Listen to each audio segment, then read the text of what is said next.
Hello, everyone. It's Congresswoman Tlaib. Thank you all so much for joining us as we come together. I see people as they join in.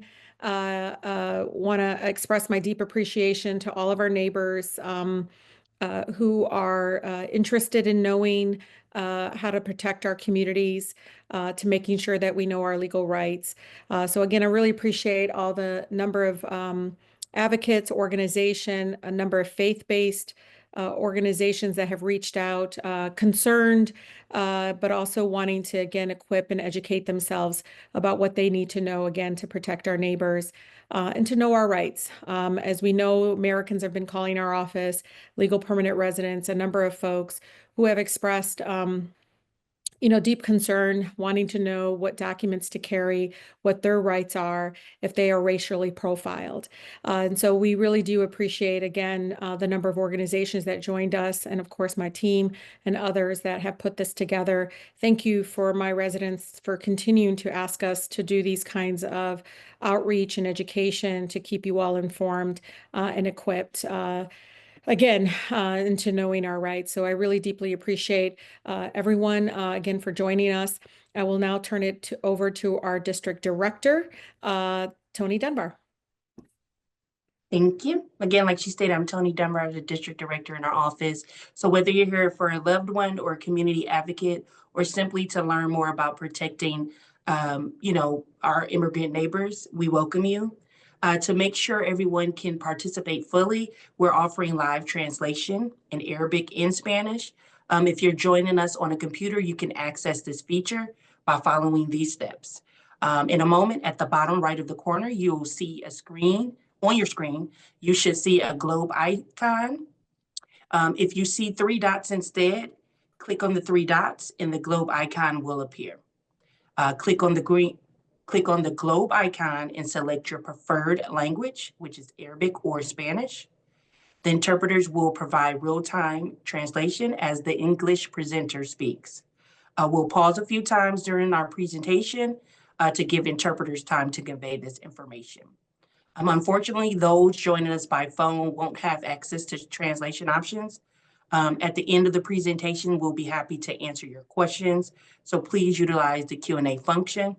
And with that being said, I'll have our Arabic interpreter provide instructions. مرحبا. اليوم احنا راح نقدم ترجمة مباشرة باللغة العربية والإسبانية لضمان مشاركة الجميع بشكل كامل. إذا كنت تنضم إلينا من جهاز كمبيوتر فإمكانك الوصول إلى هذه الميزة باتباع الخطوات التالية. بعد لحظات سترى رمز الكرة الأرضية أو صورة الكرة الأرضية في الزاوية اليمنى السفلية من شاشتك. إذا رأيت 3 نقاط بدلا من ذلك فأنقر فوق ال3 النقاط وسيظهر رمز الكرة الأرضية. أنقر فوق رمز الكرة الأرضية وحدد لغتك المفضلة، العربية أو الإسبانية. سيوفر المترجم ترجمة في الوقت الفعلي أثناء تحدث مقدم العرض الإنجليزي. سنتوقف عدة مرات أثناء كل عرض لإعطاء المترجمين الوقت لنقل المعلومات. للأسف لن يتمكن أولئك الذين ينضمون إلينا عبر الهاتف من الوصول إلى خيارات الترجمة. في نهاية العروض التقديمية سنكون سعداء بالإجابة على أسئلتكم. لذا يرجى الاستفادة من أو فعل وظيفة الأسئلة والأجوبة. Thank you. And now I'll turn it over to our Spanish interpreter to provide these instructions. Para que todo el mundo pueda participar plenamente, vamos a ofrecer traducciones en árabe y en español. Si tienes una computadora, puede acceder a esta función siguiendo los próximos pasos. En un momento, en la esquina derecha de su pantalla, debería de ver un icono con un globo. Si en lugar ves 3 puntos, pulse sobre los 3 puntos y aparecerá el icono del globo. Haga clic en el globo y seleccione su idioma preferido, árabe o español. El traductor proporcionará la traducción en tiempo real mientras habla el presentador en inglés. Haremos algunas pausas durante cada presentación para dar tiempo a los intérpretes para transmitir la información y lamentablemente quienes unan a nosotros por teléfono no tendrán acceso a esta traducción. Al final de las presentaciones estaremos encantados de responder sus preguntas. And thank you. So I'll now turn the program over to Representative Tlaib to welcome those that are just now joining again. Thank you all so much for joining us. I am incredibly proud of the number of residents throughout our district that have expressed a desire to learn more about their rights, many of which have family members directly impacted by our broken immigration system. And so we're really incredibly, again, proud of all of you wanting to be activated in protecting, again, your neighbors and knowing your rights. I know many folks that are visa holders, green card holders, even U.S. citizens are still very concerned about being racially profiled. So I hope that you find this information tonight useful. And again, protecting your community, knowing your rights is something that is incredibly important, again, to protecting yourself by, again, pushing back against racial profiling or being targeted. So I'm really, really incredibly proud of all of you. Again, reaching out to our office, asking us to do more outreach and education. And thank you for many of the groups and organizations that are providing much needed services. And again, thank you to our interpreters as well for joining us. Thank you, Representative. Now we'll pass it off to Ruby for Michigan Immigrant Rights Center. Great. Can everyone give me just a thumbs up if you can see my screen? Great, perfect. So I'm Ruby. I am a senior managing attorney at the Michigan Immigrant Rights Center.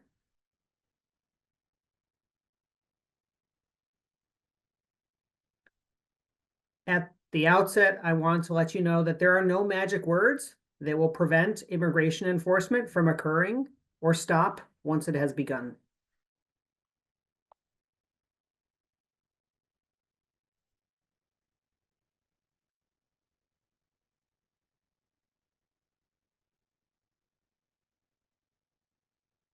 But hopefully tonight you will learn about your rights in interactions with law enforcement and help you be better prepared in the event of an interaction with law enforcement.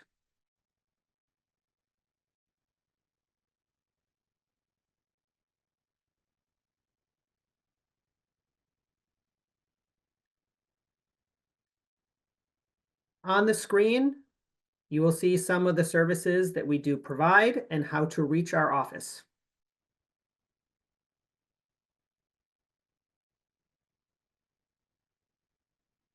Every person in removal proceedings in Michigan receives a piece of paper with our phone number on it, and there are 32,000 of them today.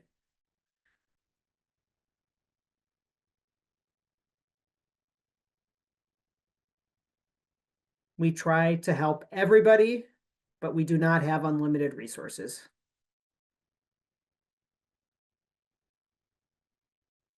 And so we try to provide a continuum of services from brief advice to full representation based on our capacity.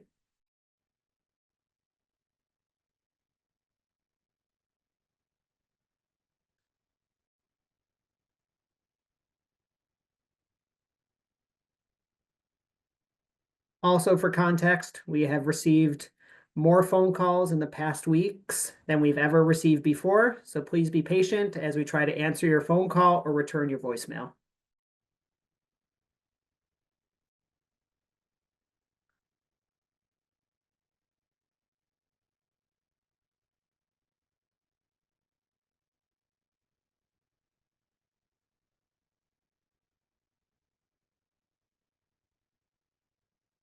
The goal of this presentation is to provide helpful legal information, not legal advice.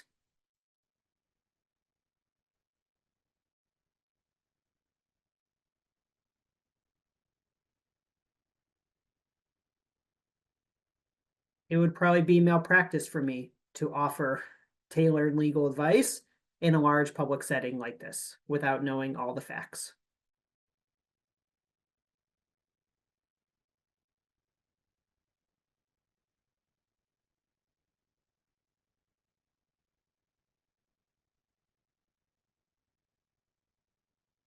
The agenda for today is to provide you useful information about rights before, during, and after an enforcement action.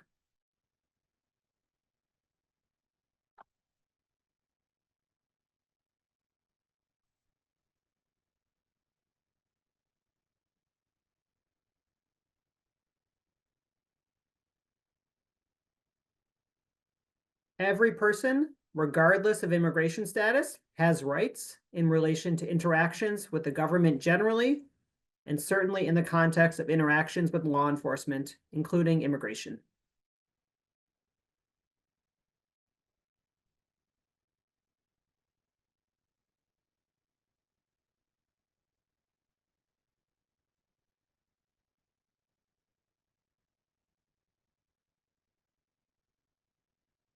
So let's begin at the beginning about preparedness. What happens before an enforcement action or before a raid?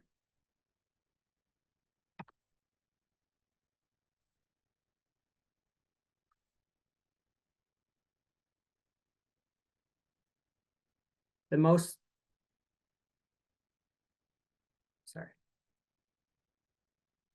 important thing everyone can do is to make a plan in the event of an enforcement action against them or a family member.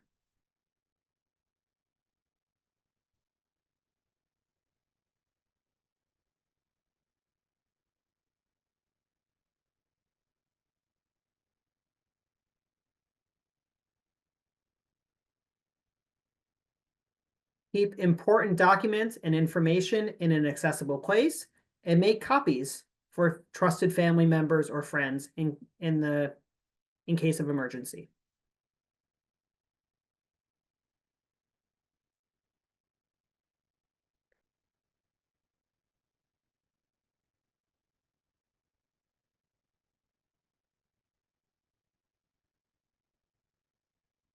If possible, have a consultation with an attorney who practices immigration law to understand what relief, if any, might be available after an enforcement action.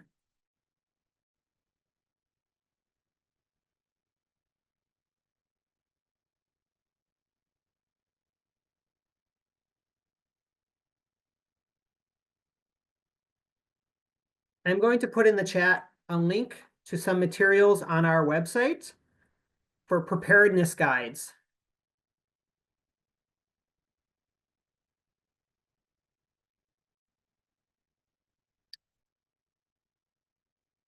I will be referencing those throughout the presentation. They are free and downloadable.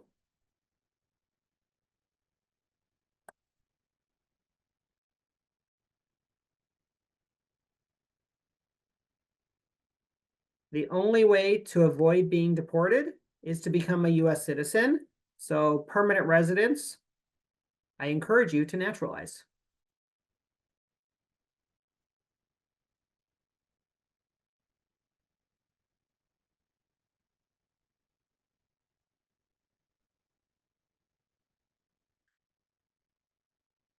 It is important that all members of the family understand what to do if there is an enforcement action, if somebody is picked up or detained.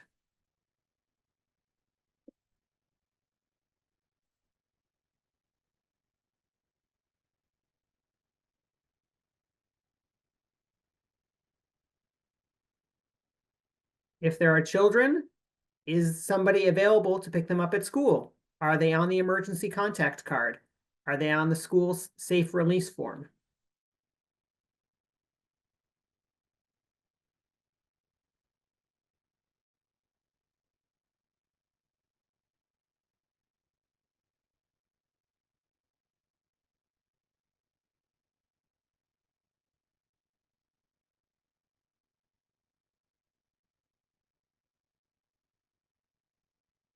Consider preparing a delegation of parental authority for children.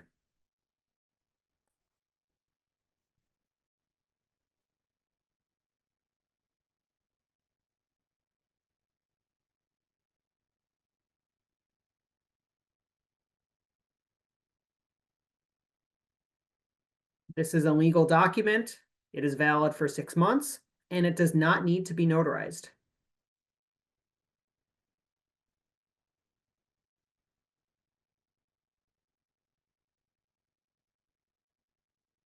it may be helpful to notarize it for use outside of Michigan, but it is effective upon signature alone.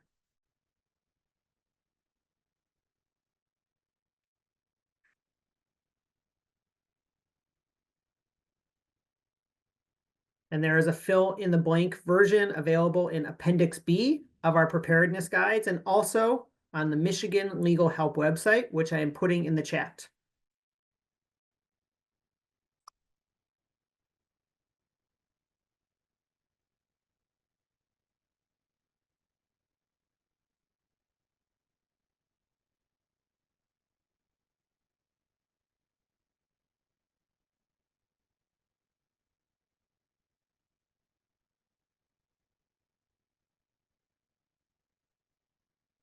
To the extent possible, encourage U.S. citizens to secure passports and other nationals to secure passports related to their nationalities.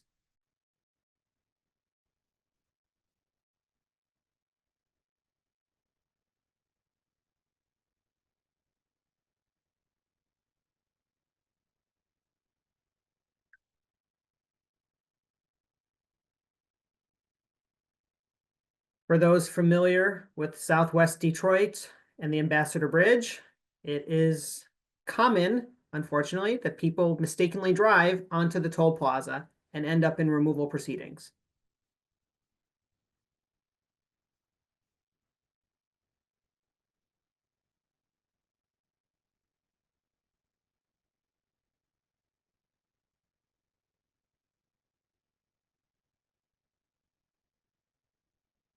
This is one time when I do have magic words, and the magic words are turnaround pass. And this is what a person needs to ask the person at the toll booth.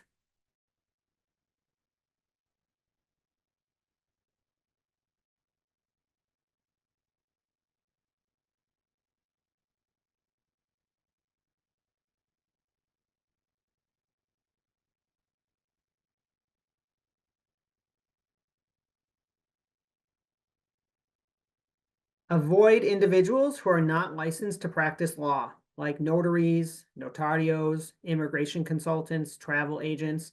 Every community has a different terminology for unlicensed people doing legal work.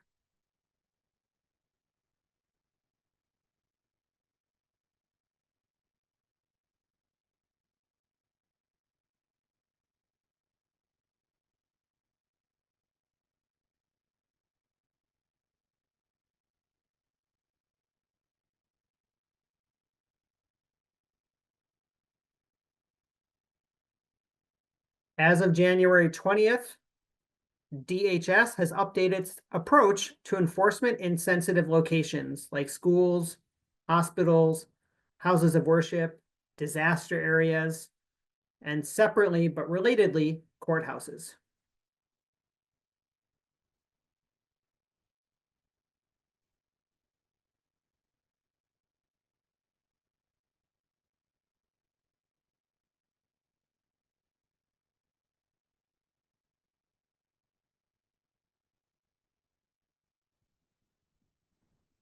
DHS is supposed to use common sense when conducting enforcement at or near these locations.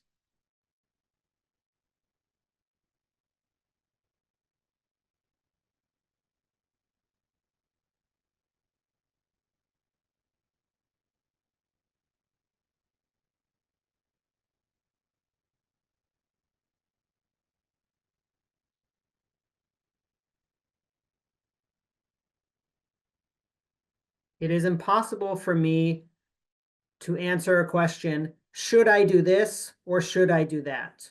Rather, I like to think of the decision about risk.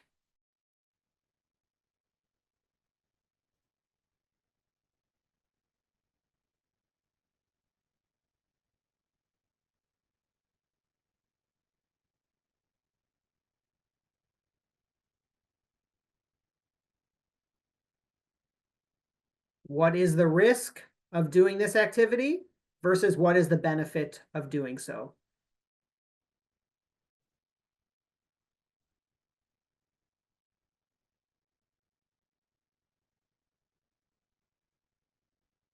not taking your sick child to the doctor because you fear enforcement at the medical office is reasonable, but having a sick child who doesn't get the care that they need is probably worse. And so the benefit in that situation might outweigh the risk.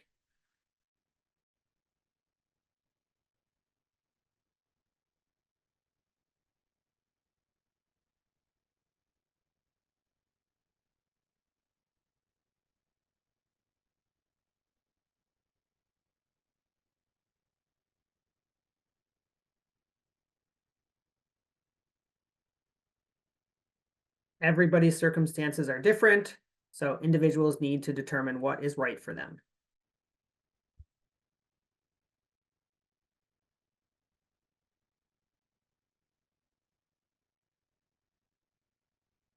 So now we're going to talk about what happens during an encounter with law enforcement.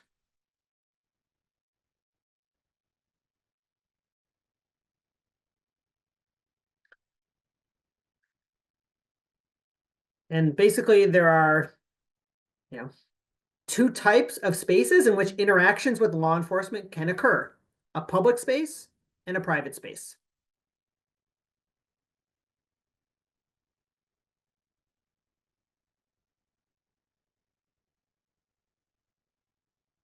At your house or in any private space, a person is not required to open their door for law enforcement.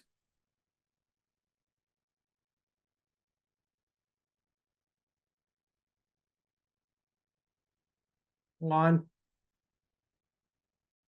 enforcement may enter if they have a warrant signed by a judge, and we'll talk about that in a moment, or if they are given permission.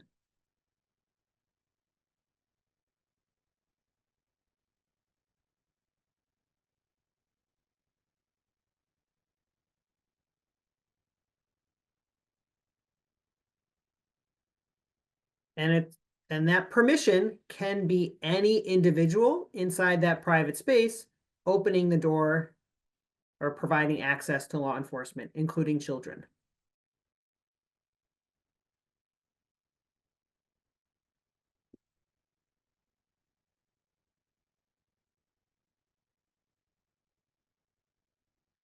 Regardless of how law enforcement may enter, do not physically resist them in any manner.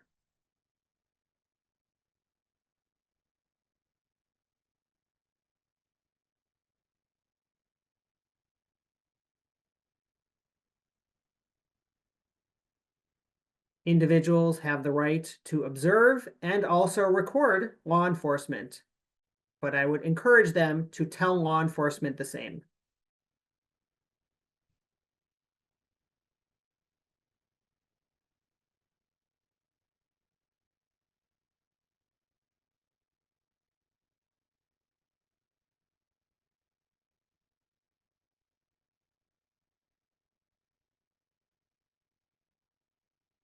If it appears that someone is going to be detained or arrested, inform that officer about critical matters, such as notifying someone to pick up a child or writing down medication.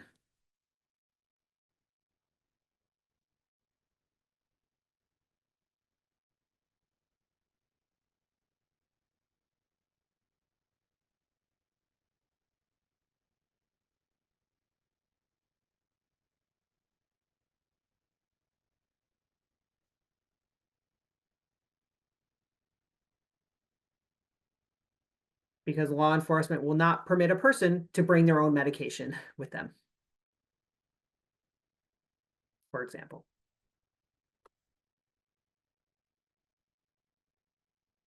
On the screen are two different pieces of paper. One is a judicial warrant and the other is not.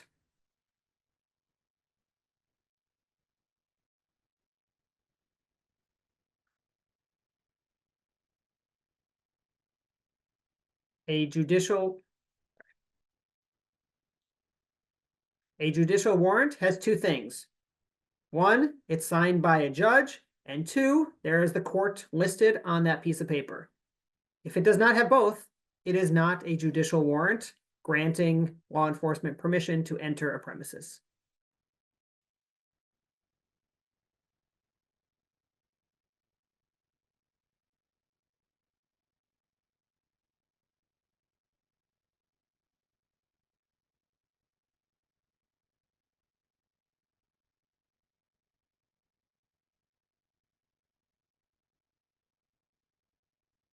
A car is also a protected space, but not to the same extent as a home, because law enforcement can peer into the car.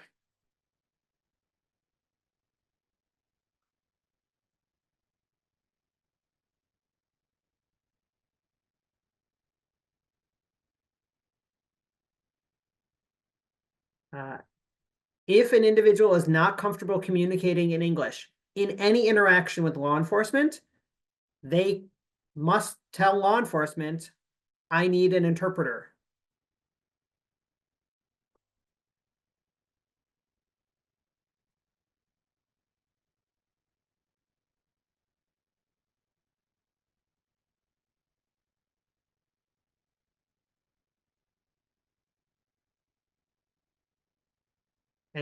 And every program, municipality, or entity that receives federal funding is required to provide an interpreter under the 1964 Civil Rights Act.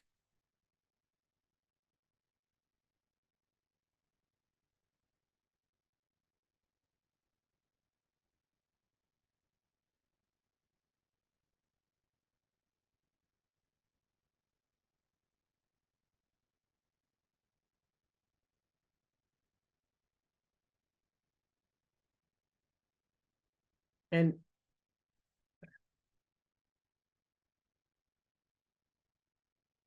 an individual in a vehicle does not have to consent to a search of the vehicle.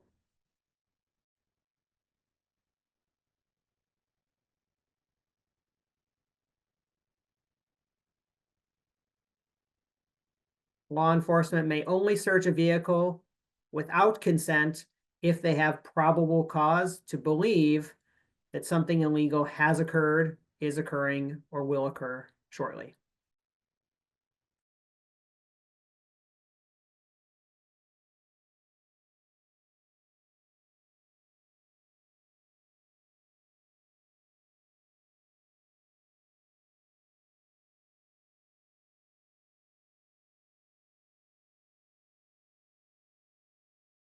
If an interaction is happening in a public space, like on the street, an individual may ask if they are being detained and or if they have the right to leave. If so, do so.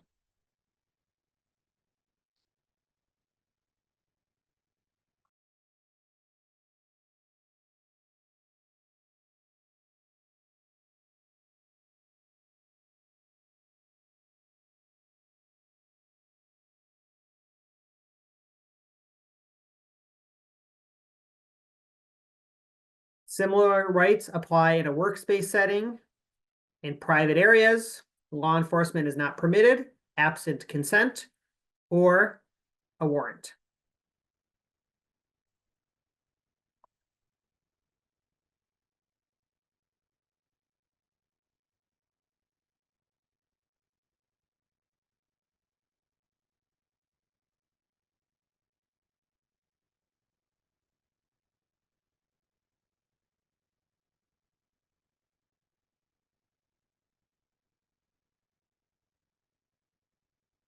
In January, the Department of Homeland Security expanded its use of an authority known as expedited removal.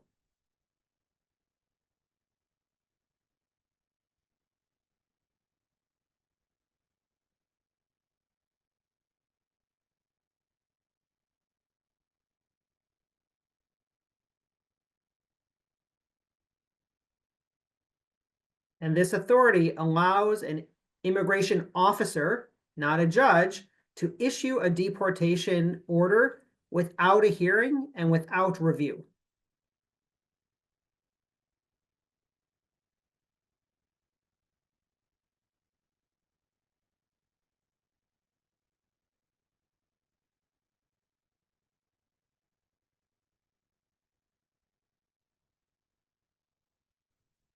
And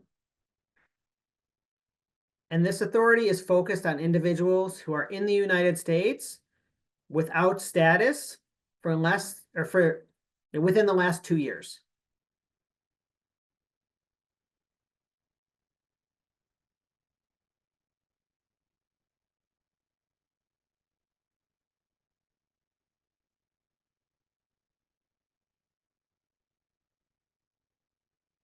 If that individual wants to challenge the expedited removal and fears return to their home country, it is their obligation, it is their responsibility to say to the officer, I fear return to my home country, and they have to pass what's known as a credible fear interview.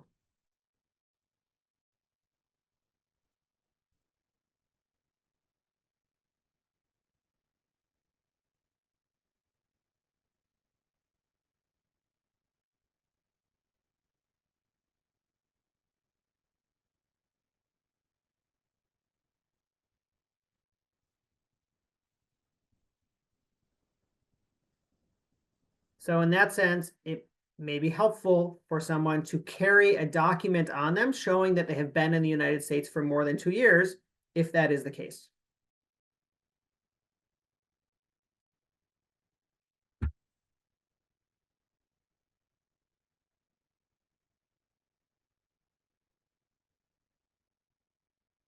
Once in custody, everyone has the right to remain silent, not have to answer questions about how or where they entered the United States or about nationality.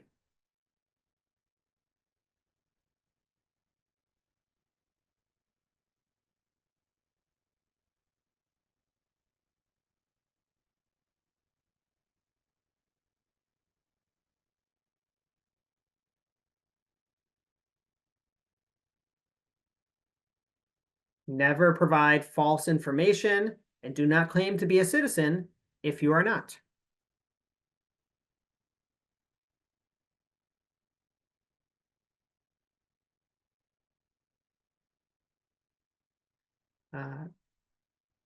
We recommend that people provide their full legal name so that family members or friends or counsel can find them in detention.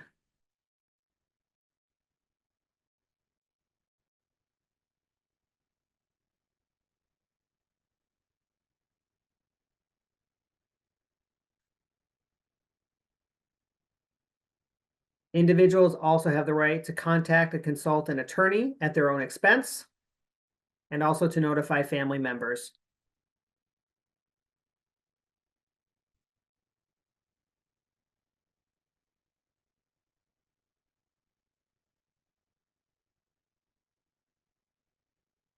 It may be helpful to memorize the phone number of a family member because we are all so reliant on cell phones that we don't remember phone numbers.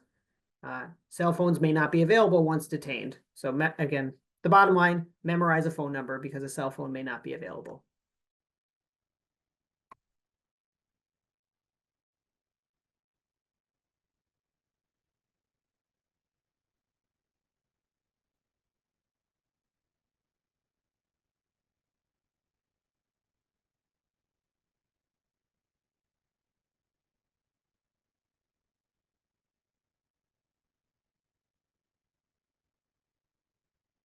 Individuals have the right to understand why they're being arrested, so they can ask why they're being arrested.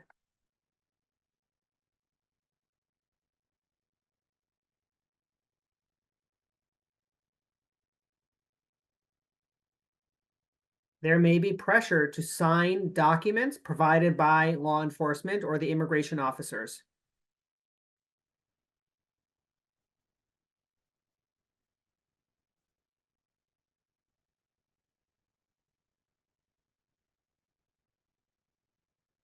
Our advice in that setting is do not sign anything you do not understand.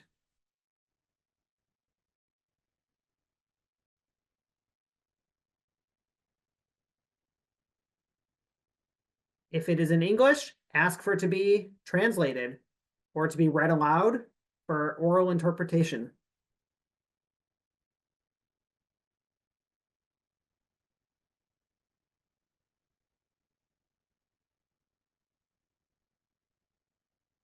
Individuals also have the right to contact their embassy and consulate.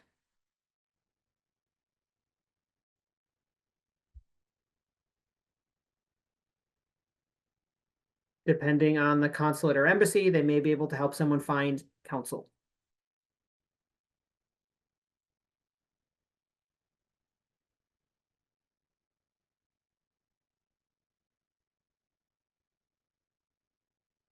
And depending on the immigration posture, they may have the right to apply for bond before an immigration judge.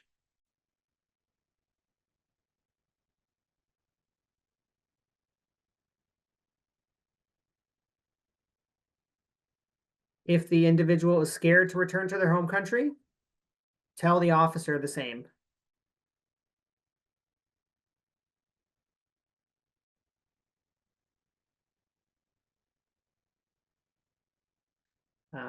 And information is on the screen about how to find detainees nationally and in Michigan.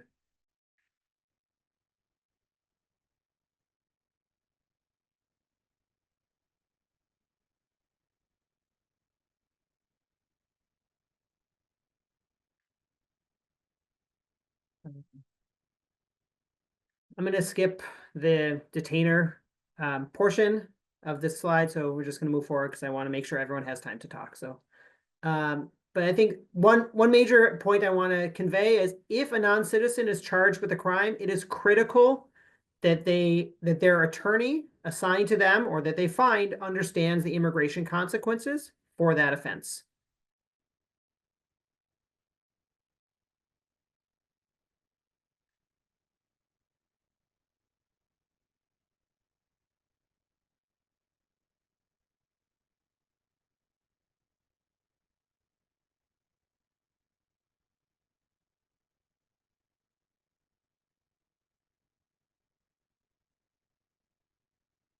Failure to advise is malpractice by the criminal defense attorneys, but sometimes it is too late to fix this once the plea or the result is final.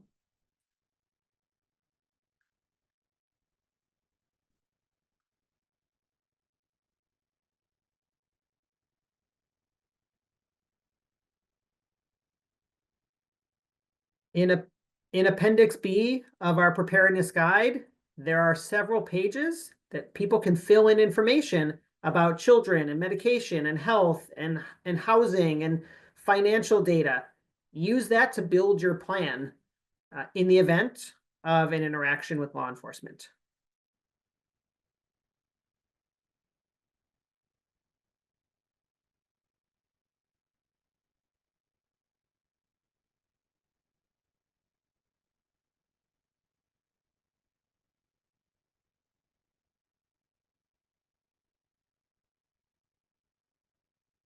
All right.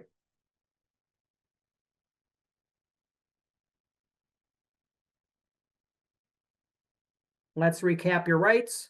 You have the right to remain silent. You have the right to review an arrest warrant or a search warrant.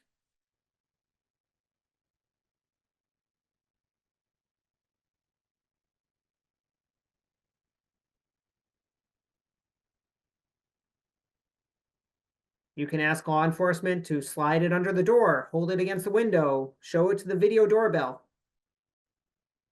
text it to you.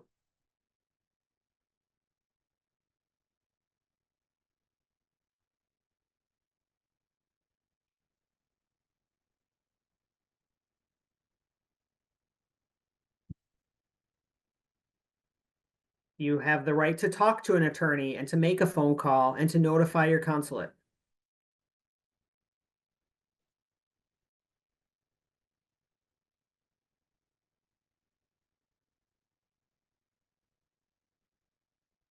And finally, and most importantly, you have the right also to language access so you can understand what is happening.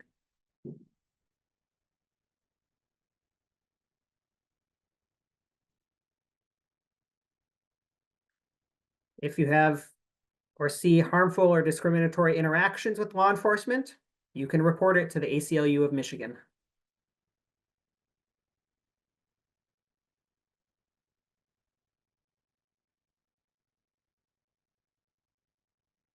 And here is our contact information again.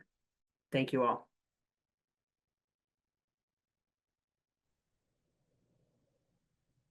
Thank you, Ruby. And we'll now hear from Ade and Karen from United We Dream.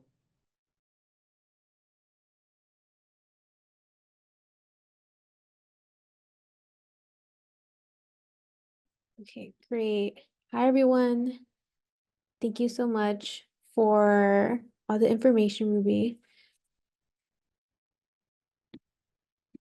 Can everyone hear me all right? Okay, awesome.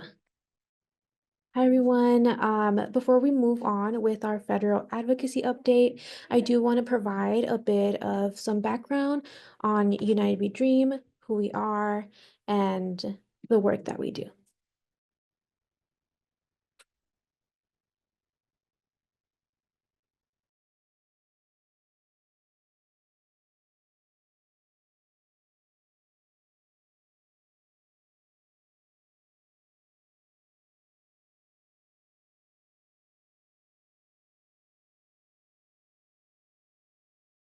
So United We Dream is the largest youth-led community in the country.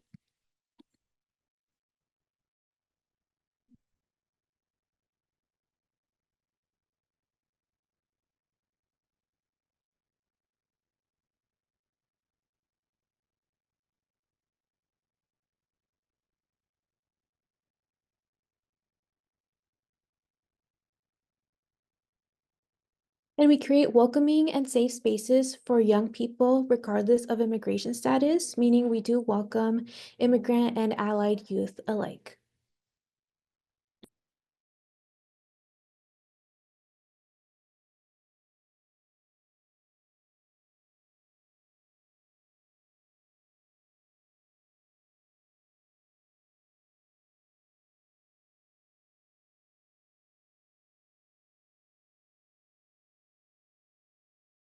We update, support, engage, and empower communities to make their voices heard and win.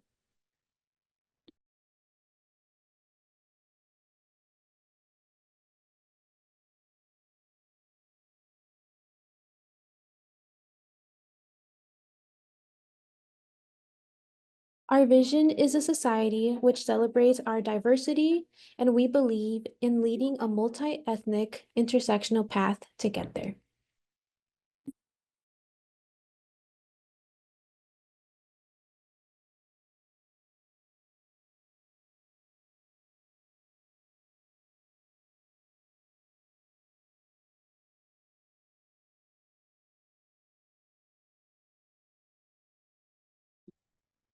Later, I will talk about the different resources we offer to everyone. For now, feel free to follow us on the socials on the screen, and I will now be passing it on to Karen for our update. Thank you, Ide. Let's make sure we move forward. Good evening, everyone. I truly appreciate the invitation from the Congresswoman to be here today, and really appreciate everyone who has joined us on the webinar and eager to learn from us today as well.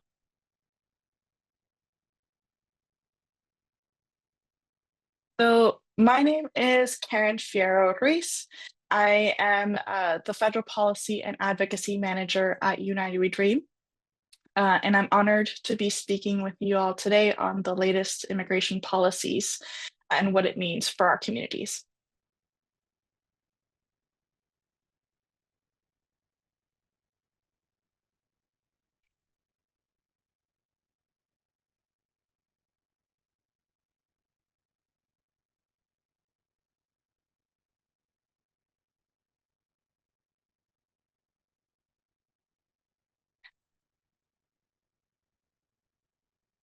So let's get started on a few of the DACA updates on DACA. Despite ongoing legal battles, DACA remains open for renewals nationwide. That also includes Texas.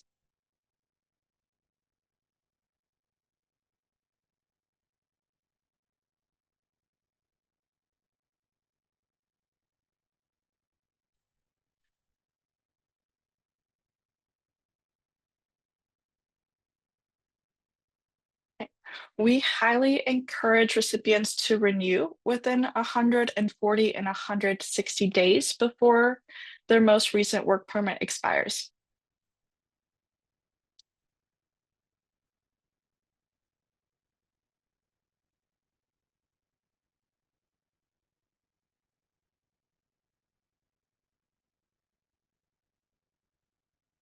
Advanced parole is still open for DACA recipients. However, if you plan to travel with advanced parole, please be cautious.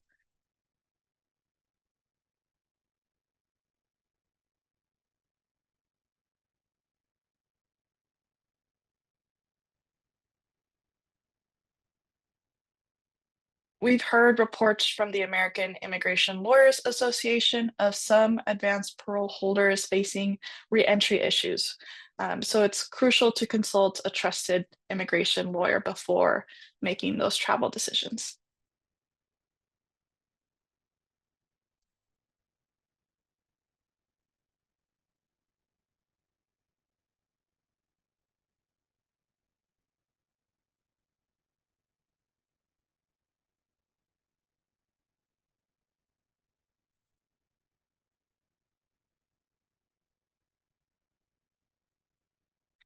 So in my next slide, I will be going over some of the recent executive orders and key changes in the administration.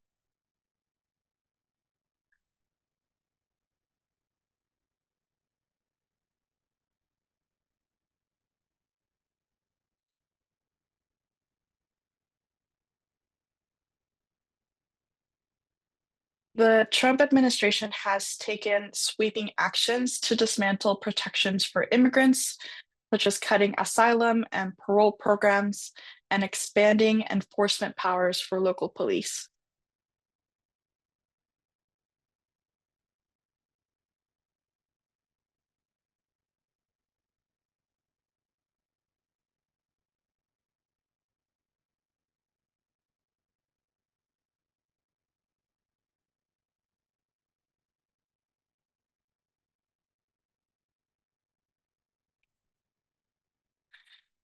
Sanctuary cities and organizations supporting immigrant communities are also being targeted.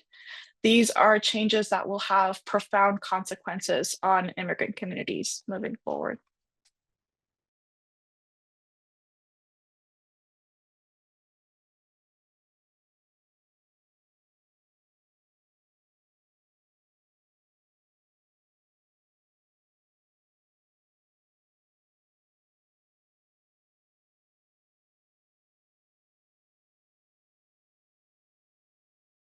Next, I will be speaking on some of the public benefits and attacks on public benefits and sanctuary cities.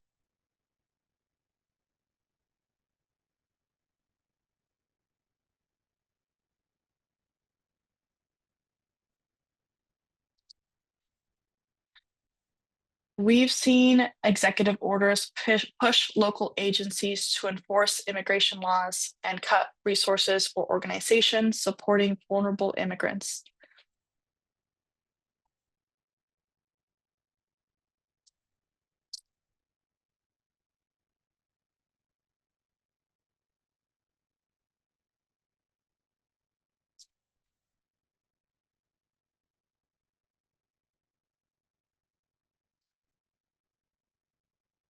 Sanctuary jurisdictions across the country may face lawsuits or funding cuts as part of the strategy.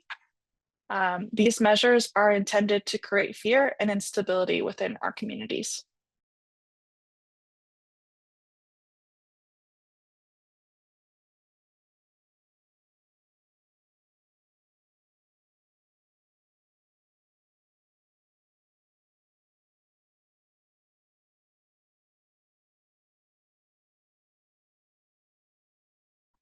I don't want to move past this slide without reminding us that this is not the first time that we've been under attack like this. We organized in the past, we build up people power, and that's exactly what we're doing again.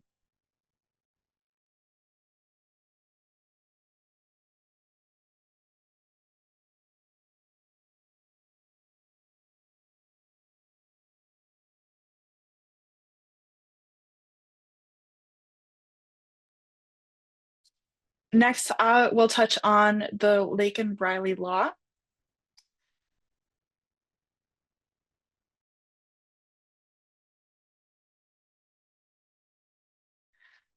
The Laken-Riley Law is the first law that Trump signed into effect.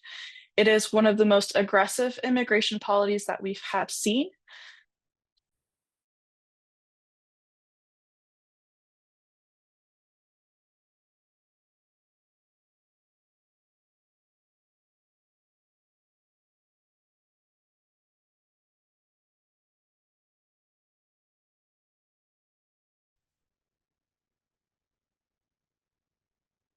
It allows people to be detained indefinitely, even if they haven't been convicted of a crime.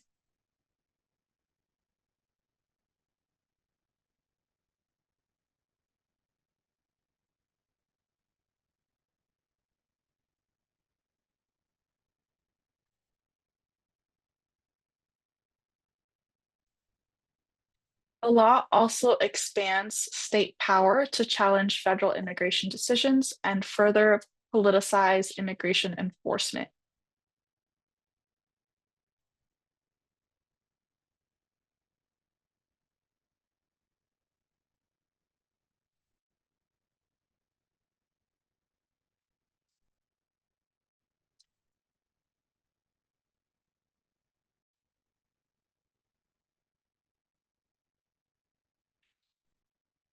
The consequences will be devastating for immigrant communities. However, the government does not have the funds to implement this just yet.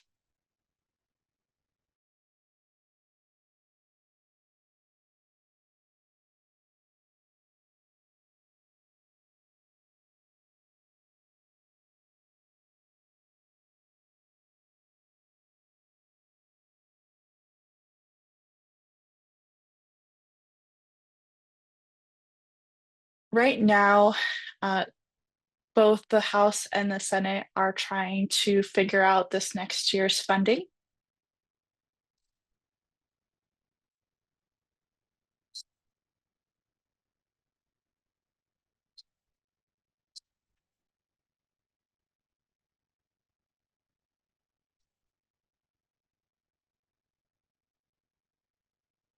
The budget that has been proposed would fund the largest expansion of detention and deportation in US history, while cutting essential programs like SNAP, Medicaid, and housing assistance.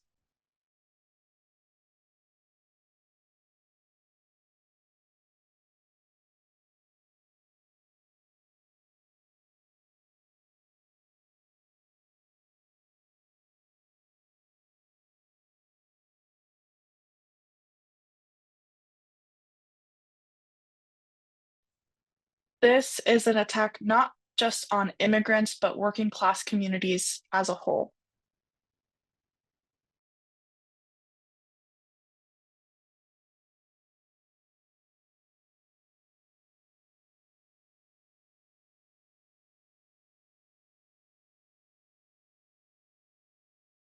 It's important now more than ever to contact your member of Congress and make sure that they understand the severity of what's in this budget.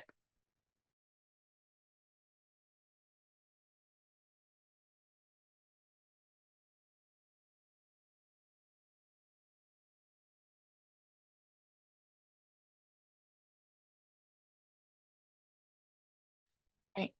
Finally, we will be seeing the introduction of the American Dream and Promise Act.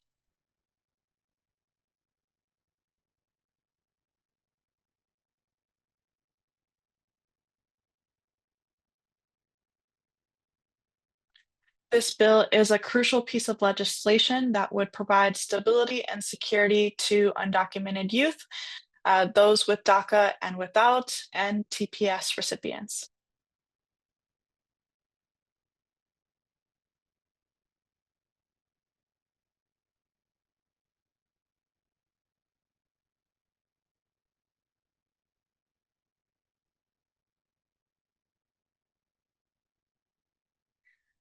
We know that immigrant youth are essential members of our economy and our communities, and without protections, families will suffer and the country will lose valuable contributions from hardworking individuals.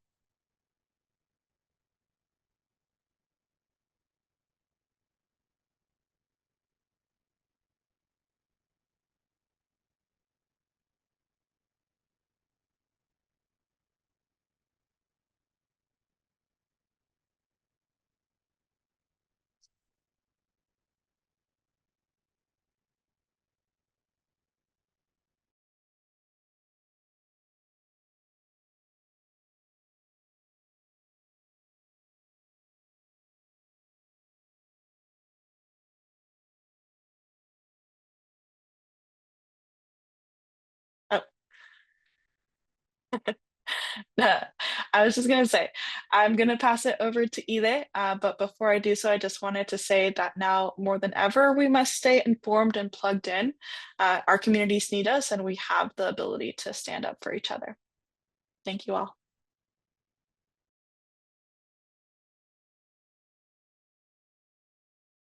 Yes, thank you so much, Karen, for those important updates.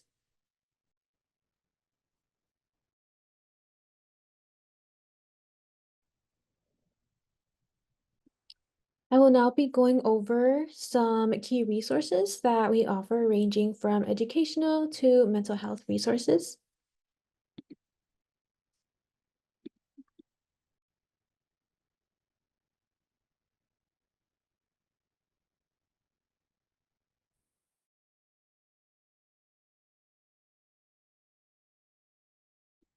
Starting with this AFT resource guide for educators, which provides best practices and information on how teachers, school admin, etc., can keep undocumented students safe.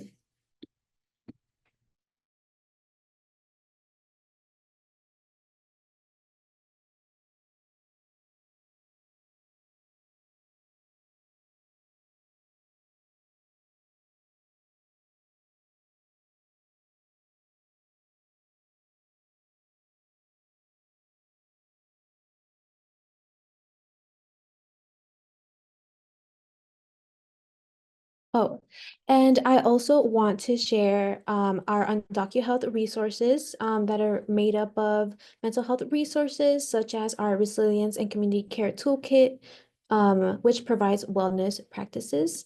I also will be dropping the link to all of these in the chat.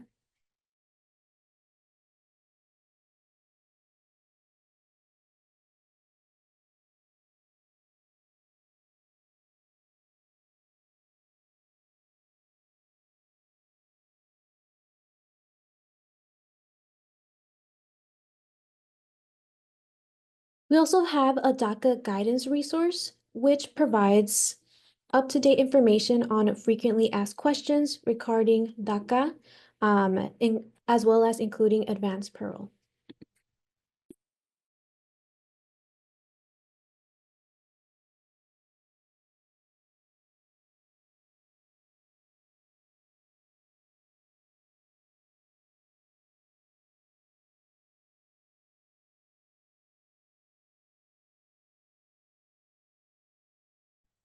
If we can go to the next slide, please. Thank you. Lastly, I do also want to share this state policy guide, which provides recommendations that the At Home is Here campaign recommends on what state officials should fight for in their states.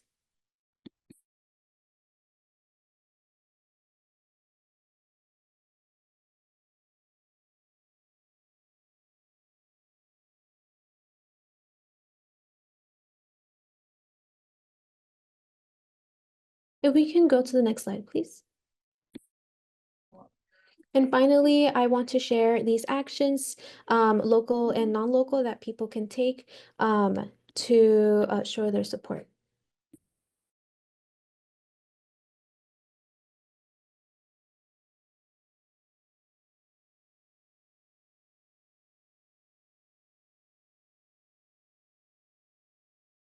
In terms of local actions, the organization Michigan United is hosting a series of in-person spaces called Justice Assemblies.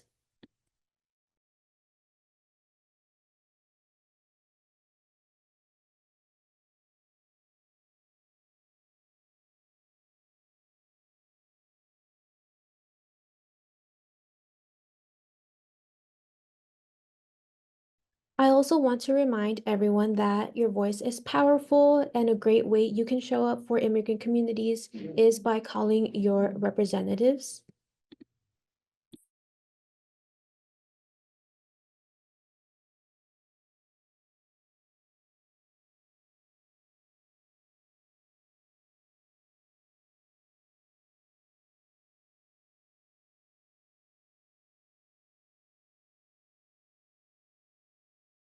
And advocating for pro-immigrant policies.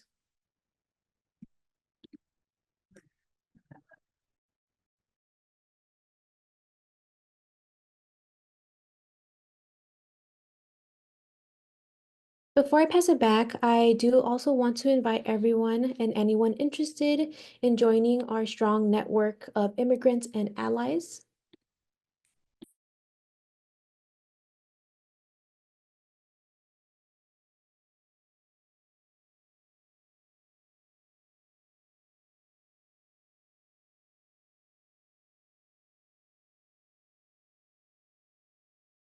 To text here to stay to 787-57 to receive updates and information. That is it from us. Thank you so much once again for having us. Passing it back to Tony. Thank you both for this presentation. We'll now hear from Iris and Samantha for One Michigan.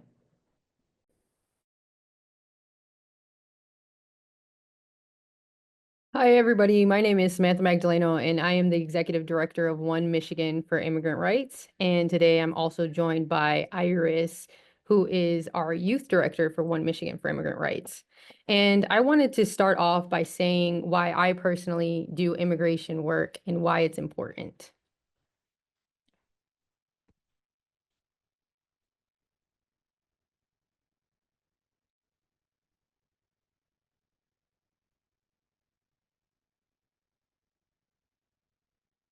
So my grandfather is actually a Vietnam veteran, and he is Mexican. He also served the government for 50 years, and he would not be here if it wasn't for immigration and for his mother bringing him to this country.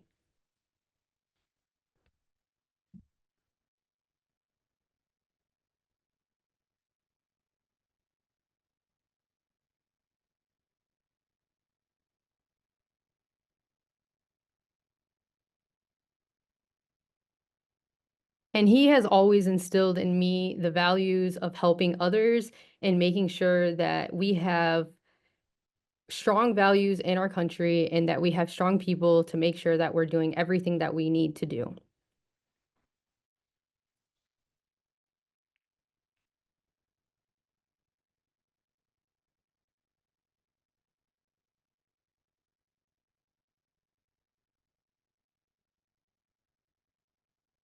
Now, I want to say why you should help. Having undocumented people in this country, just in 2019 alone, they contributed $9.8 billion in federal, state, and local taxes.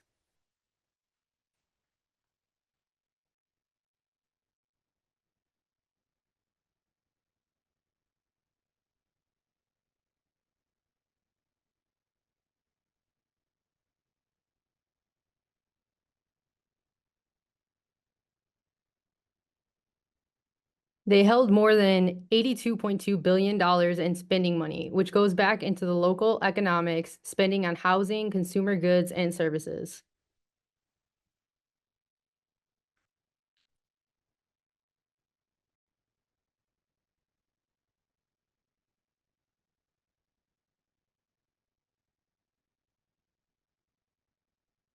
It's important to discuss what's actually happening right now with this new immigration system.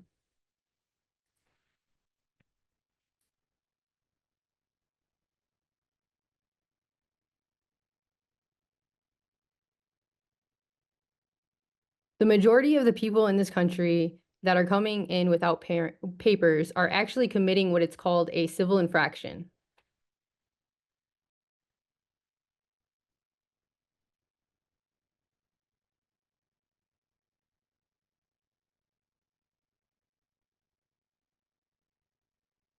A civil infraction is the same as getting a speeding ticket. So we need to understand that people that are coming here for better lives to contribute to this country, the actual amount it comes out to is just a civil infraction. It is not a felony. And if we want to follow our laws for those people that commit those civil infractions, the crime should fit the punishment.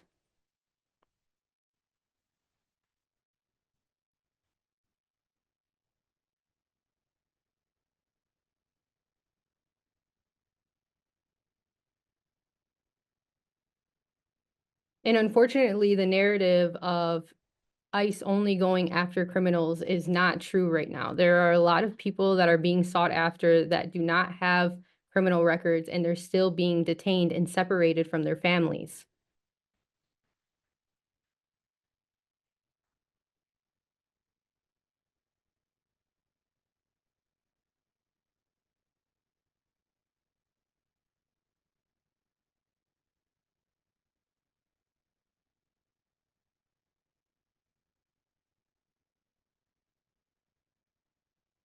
The last time I checked, my grandfather joined the army and fought in the Vietnam War. It was to protect our families, all of our families that were here in the United States. And we need to continue to keep that value and to keep our families together. And that includes US citizen children with their parents.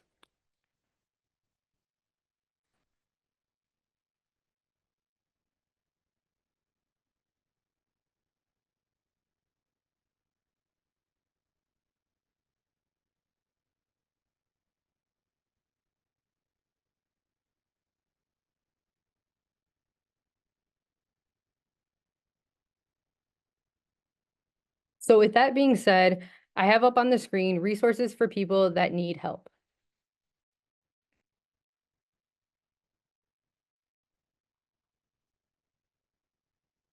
Please make sure we share out this link and QR code to make sure that immigrant families are getting the help that they need and deserve at this time.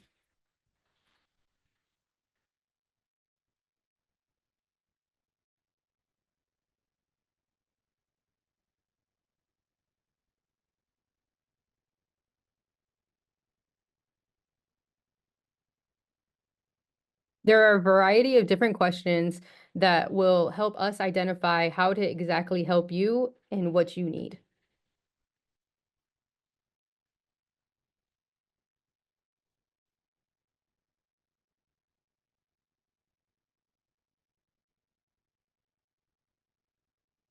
Next slide, please. If you are like me and want to help out families and want to help people stay safe in this country, you can actually volunteer with One Michigan here locally in Michigan.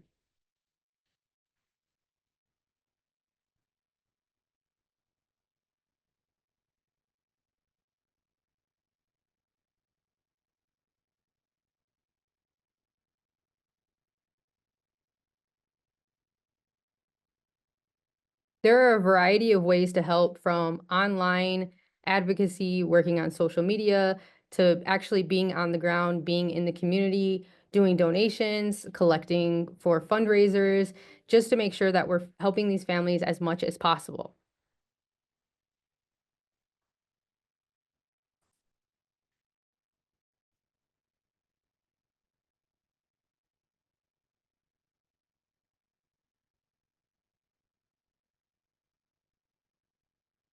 If you take the time to join our volunteer team, we operate like a big family.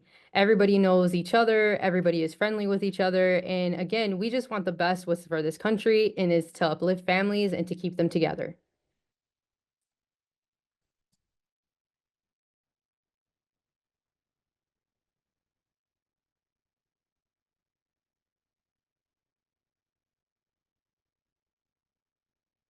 All our volunteers are vetted to make sure that they do have the right intentions. So sometimes the process does take a little bit of time, but once you do get into the volunteer mode, like I said, we match you with whatever advocacy works for you, whatever time frame works for you, and everybody can help, even if it's only for an hour a month.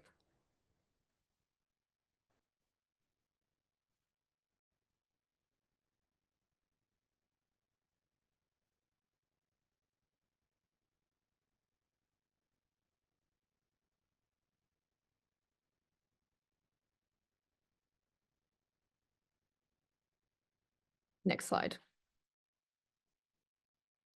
We also offer how people can safely organize in their own communities.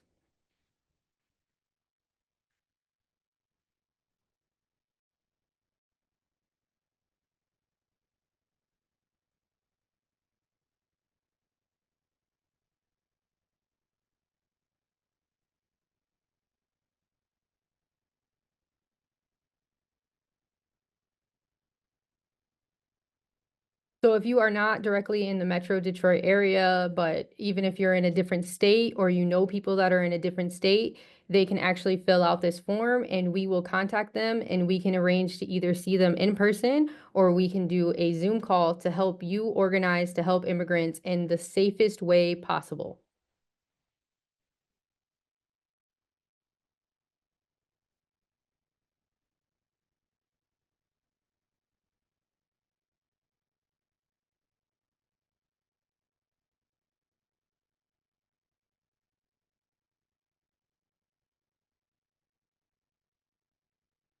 Right now, we've gotten reports of immigration going to schools, going inside elementary schools, and using a lot of tactics to instill fear in our children. So it is very important right now that we all come together, we put hands on decks, and we let our kids know that they are safe here in this country, that we want them here in this country, and that we are willing to stand up and do something about it, but we have to do it in the safest and most strategic way possible.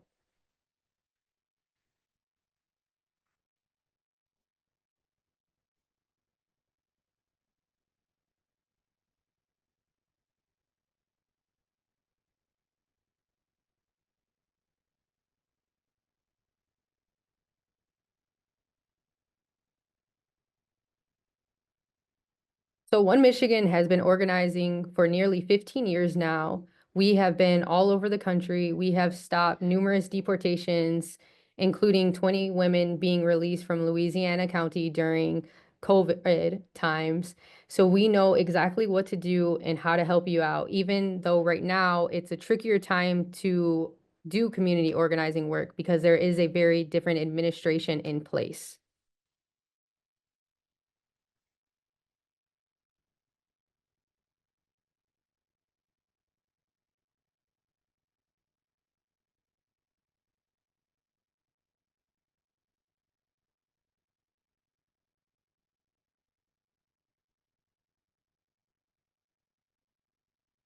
Next slide. Next, we have our CALM program, and Iris is going to talk about our CALM program because she was one of the youth that actually developed this. Hello, my name is Iris. I'm the youth co-director for One Michigan. And so, yeah, I'll be talking about CALM, which is basically, in short, it's a youth-led organization that it travels to different restaurants to be able to try different foods and be able to have deep and meaningful conversations about the struggles we face in our everyday lives. And then after, we end up doing a fun and active activity together. And this way, it's able to bring us youth closer together. And so, basically, it's organization where we host like 1 to 2 meetings a month.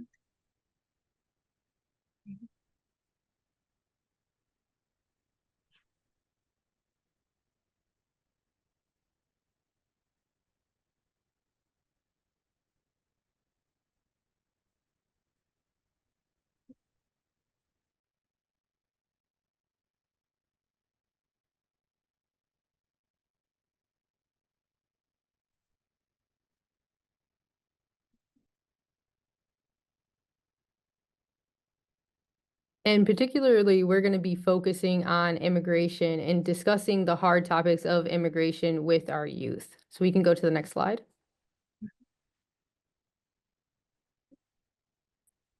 So it's for ages between 13 to 24 and that are able to join. And it's basically the goals that we have for this program is to be able to have youth leave this program with at least one mentor that they feel close to and have made close friends and leave our meetings feeling heard and less lonely.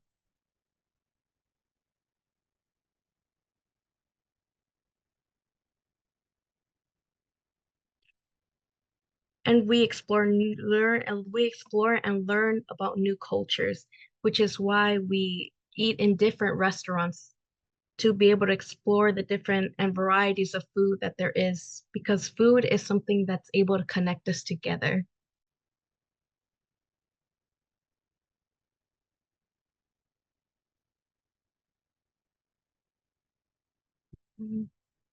Since the recent situations that have been going on now, we youth need to be there for each other since it's a scary time for all of us.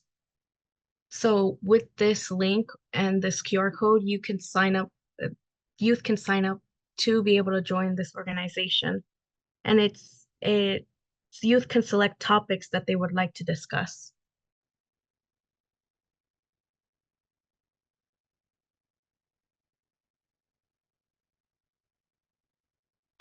And it could be topics like depression or parent deportation or home issues, or all sorts of topics. And we all come together, and the people that have that have experienced the same situations, we all come together and talk about it.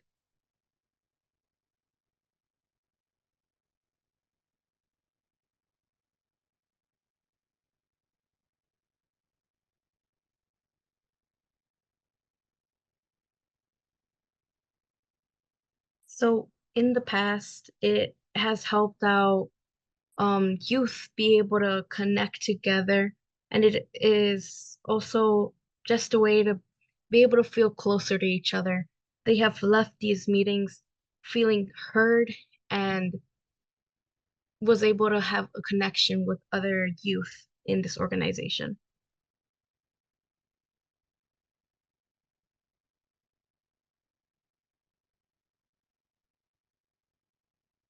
Thank you so much, Iris, for explaining that, and we're gonna pass it back to Tony. Thank you both for that presentation. And I know we're pressed on time, but the last presenter we have is Wojciech from International Institute of Metropolitan Detroit, and then we'll go to Q&A with Representative Tlaib.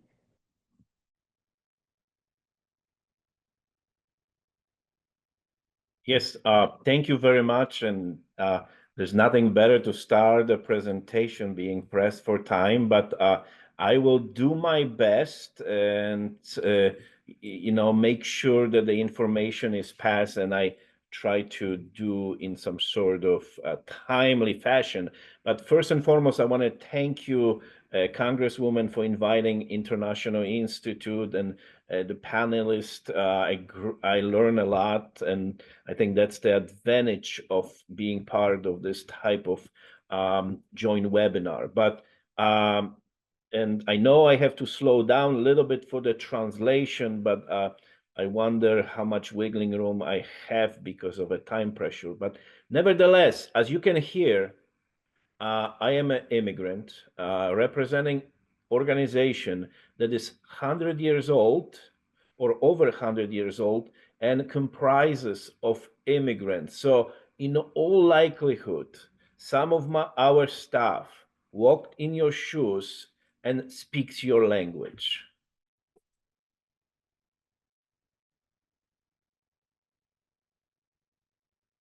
Okay, so the core services, core programs, core services, and I think, hearing the tone, our International Institute vision and strategy is to provide complete set of services, wrap around the services that immigrants, asylees, refugees can establish legal status, employed, and become financially independent, or what, as we call it in our business, self-sustainable. Okay. Core of our services, the pillars of our core services are immigration legal services. And even though we're located in Detroit, we serve entire state of Michigan. We have people from Sheboygan, from even Upper Peninsula seeking our assistance for some of our legal programs. Of course, adult education, ESL, certified nursing program, phlebotomy. In terms of the ESL, we are in your neighborhood, Southwest Detroit, Troy, Warren. So I'm going to provide our link to our website, to our Facebook. You can find out details.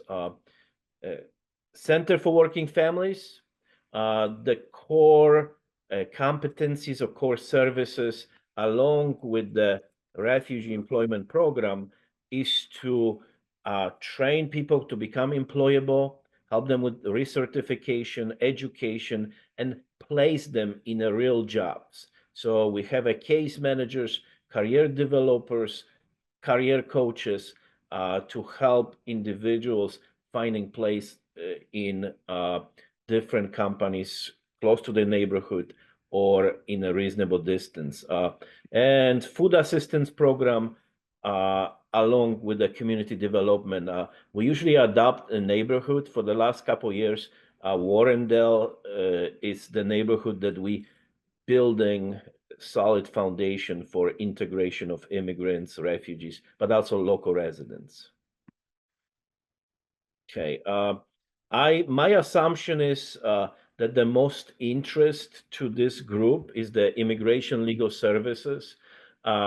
So our staff consists of 4 immigration attorney, 2 DOJ accredited rep, paralegal, and then we have civics instructors and of course volunteers.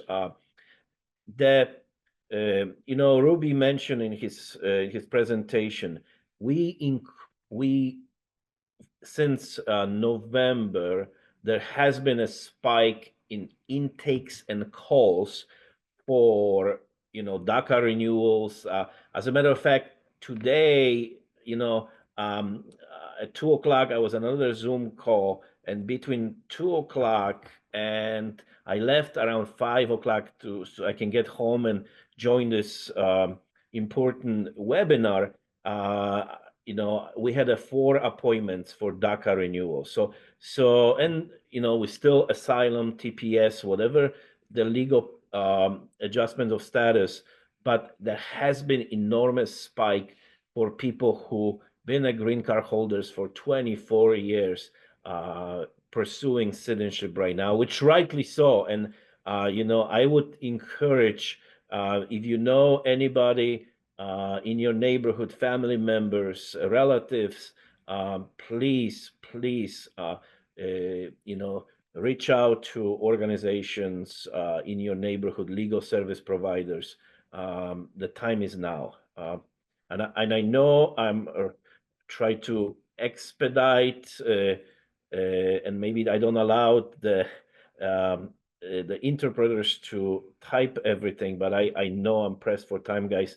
Last thing, and I'm going to refer to one more slide, but basically any family-based petitions. So of course, naturalization, DACA, asylum, refugees, anything that has not been blocked yet or frozen, any immigration assistance that we can provide.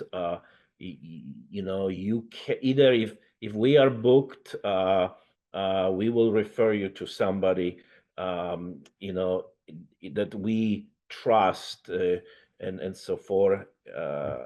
So I even provide Ruby's phone number. Just kidding. So let me just skip a few things. Those things you guys can find it on our website. But for any emergency, we establish a hotline. So besides our regular, that's any hotline that if you seek advice, assistance, 313-600-7618 for any order, because deadline is quite busy for any other use our regular 313. I'm sorry, I'm putting my cell phone again. 871-8600. Okay, for any other inquiry, so it's 8718600.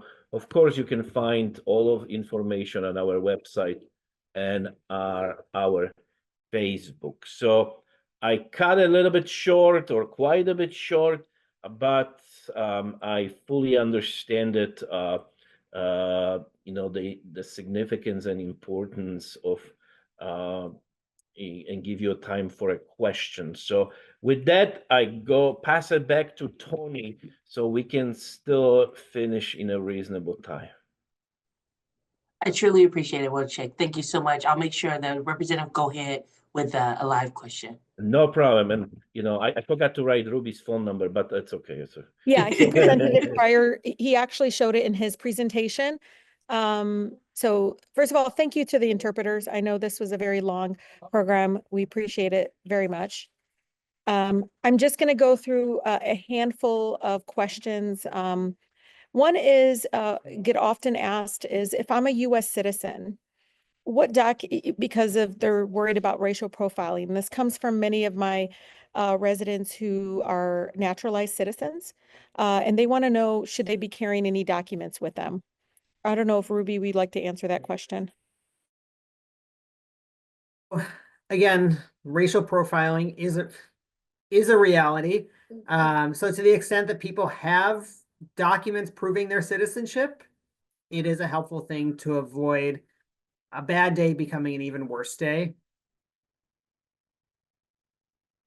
Okay, and just two more questions, and anybody can answer them. How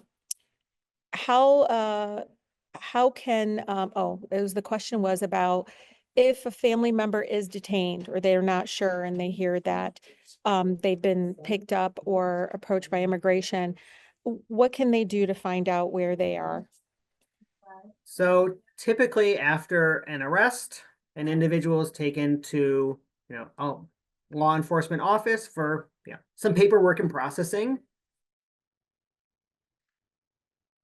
And then, within a few hours, they're probably moved to a detention center. It could be a county jail or other facility. And the best way to find them is through a website called vinelink.com, VINELINK.com. It is updated more quickly than the ICE detainee locator. And it also ensures that if somebody is not in ICE custody, that they could be found. Maybe there's a criminal matter, federal or state, that is, the reason for why they are picked up. So vinelink.com is the place to begin. This is for United We Dream. There was a question about what is the status regarding DACA. And these are for dreamers, or many of our youth that grew up in the United States. I know you gave it in a presentation, but it was asked again what the status of DACA is. Yeah, I can answer that real quick. DACA is still open for renewals only.